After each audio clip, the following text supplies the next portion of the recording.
Hello everyone, welcome to my channel Easy with me. So we were discussing English grammar and use by Raymond Murphy. Last video में हमने 54th unit कर लिया था जिसमें हमने देखा कि वर्ब के साथ टू कैसे लगाएंगे, राइट। सो इससे पिछली वीडियो में हमने वर्ब के साथ ing देखा था, फिर टू देखा, and today we are going to discuss how we can use to with an object. कब वर्ब भी आएगी और ऑब्जेक्ट भी आएगा और टू भी आएगा। सो ये सारे हम केस डिस्कस करेंगे। जैसे आप देखो, I want you to, I want आ गया, वॉन्ट वर्ब आ गई, उसके बाद यू आ गया, यू एक ऑब्जेक्ट आ गया, देन टू आ गया, ठीक है, और आगे सेंटेंस चलेगा, राइट। सो ऐसे हमने ये करना है। तो ये मेन स्ट्रक्चर था जो मैंने आपको बता दिया। पिछली दो वीडियोस में हम वो वर्ड्स करते आए हैं जिनके साथ आप टू लगाएंगे या फिर आईएनजी लगाएंगे। वो कुछ स्पेसिफिक वर्ड्स हैं जो मैंने आपको बता दिए, समझा दिए। और इस बार भी हम कुछ ऐसे वर्ड्स करेंगे जिनके साथ आप ऑब्जेक्ट लगाएंगे और फिर टू लगाएंगे। सो ये आपको प्रैक्टिस करनी होगी, बिकॉज जैसे जैसे आप प्रैक्टिस करेंगे और एक्सरसाइजेस सॉल्व करेंगे, आप कम्युनिकेशन स्किल्स डेवलप करेंगे, आप रीडिंग करेंगे, तो ये आप अपने आप ही डेवलप हो जाएंगे। Okay, so let's start. Want, ask, help, expect, beg, mean. Okay, इसका मतलब है वांट का, आस्क का और हेल्प का। इन तीनों का मतलब वुड लाइक है। ओके, जो इन तीनों की जगह पर आप वुड लाइक यूज करेंगे। Next is expect, beg and mean. इनकी जगह पर आप वुड प्रेफर यूज करेंगे। सो ये आपको आने चाहिए, right. These verbs are followed by to. इन सभी के बाद क्या लगेगा? टू लगेगा। जैसे देखो, और आप इनको टू के साथ तो लिख ही सकते हैं। और एक तरीका क्या है कि आप इसको verb plus object plus to के फॉर्म में भी लिख सकते हैं। दोनों तरीके पॉसिबल है। जैसे देखो, फर्स्ट मैं आपको टू के साथ बताऊंगी, देन आपको ऑब्जेक्ट प्लस टू के साथ बताऊंगी। First, we expect to be late. Next, और ऑब्जेक्ट के साथ कैसे आएगा? We expected them to be late.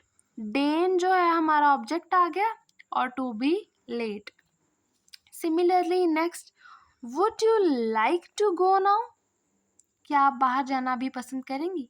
So would you like to go now, ये टू आ गया और इन्फिनेटिव सिंपल हमारा आ गया, ऑब्जेक्ट यूज नहीं किया।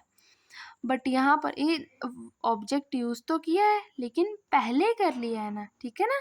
तो वर्ब के पहले किया है, वर्ब के बाद वाला हम देख रहे हैं। जैसे देखो, would you like me to go now, would you like me to go now, और मी क्या आ गया यहाँ पर? ऑब्जेक्ट। नेक्स्ट इज, और नेक्स्ट क्या है?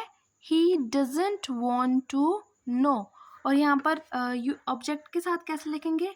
He doesn't want anybody to know, anybody आ गया object. Next is, do not say want that.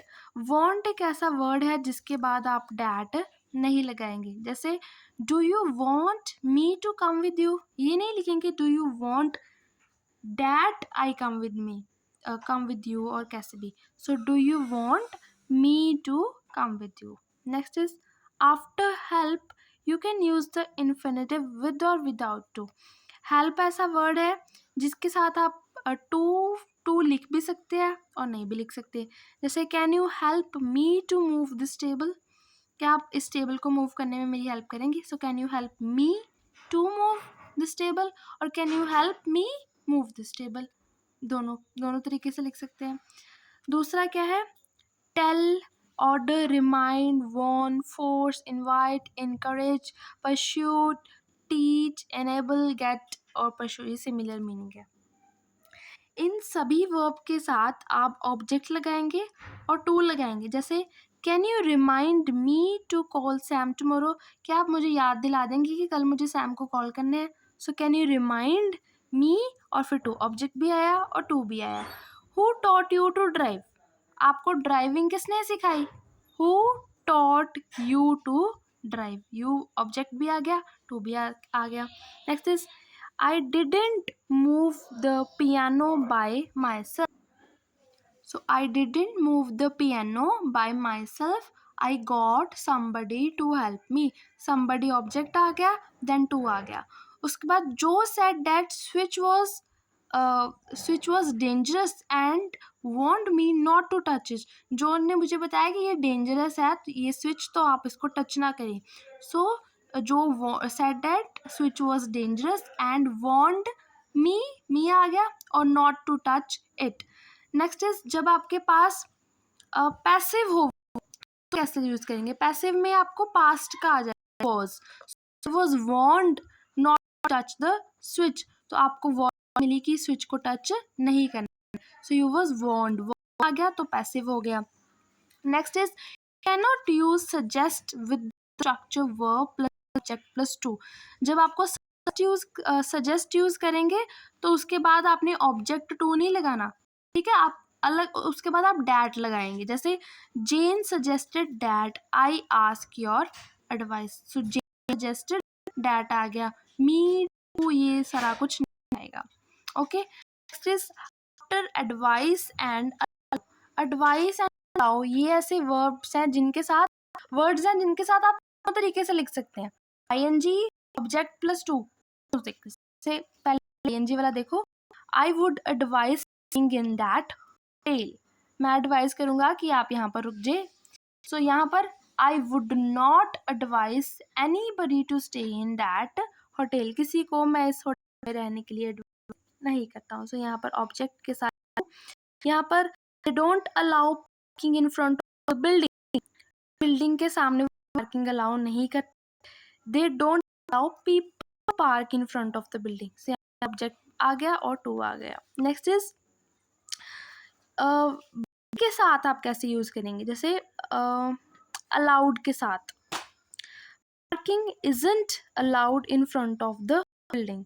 So parking isn't allowed simple आ गया, कुछ भी नहीं लगाया आपने. और यहाँ पर you are not allowed to park in front of the building. So you are not allowed to park in front of the building. ये टू के साथ आ गया. Next is make and let. Make and let are very very important again. सो यहाँ पर आप देखो, आप मेक लगाएंगे और जब लेट लगाएंगे इनके साथ आप टू नहीं लगाएंगे, right. So you can use make and let without to. जैसे first is I made him promise that. एक आगे मेक की ही फॉर्म है. So I made him promise that he would not tell anybody what happened. तो मैंने promise लिया कि कुछ भी हो आप किसी को नहीं बताएंगे. यहाँ पर ये नहीं है कि not to promise. Not to नहीं आएगा बिकॉज मेक सेंटेंस में आप टू नहीं लगाएंगे. Next is hot weather makes me feel tired. जब गर्मियाँ होता है तो मुझे थकावट होती है. So hot weather makes me feel tired. To नहीं आया. बट अगर आप मेक की जगह पर कोई और वर्ड के सेम सेंटेंस बोले तो आप टू लिख सकते हैं. Hot weather causes me to feel tired. Causes लिखेंगे और साथ में टू आ जाएगा, बट मेक के साथ नहीं. Her parent wouldn't let her go out alone. उसके पेरेंट्स उसे अकेला बाहर आने नहीं देते. सो लेट आ गया और टू नहीं आया. बट जब आप her parents wouldn't allow her to go out तो यहाँ पर टू आएगा. यहाँ पर हमने अलाउ कर लिया लेट की जगह पर. Next let me carry your bags for you. मैं आपका बैग पकड़ लेता हूँ हेल्प के लिए. Next is we say make somebody do not to do. But in the way we use made to. देखो मेक somebody do. मेक लगाया फिर somebody लगाया फिर डू लगाया. टू आप नहीं लिखते जैसे मैंने आपको अभी बता दिया. बट आप जब पैसिव में लिखते हो तो आप मेड के साथ टू लगा सकते हैं. जैसे we were made to wait for 2 hours.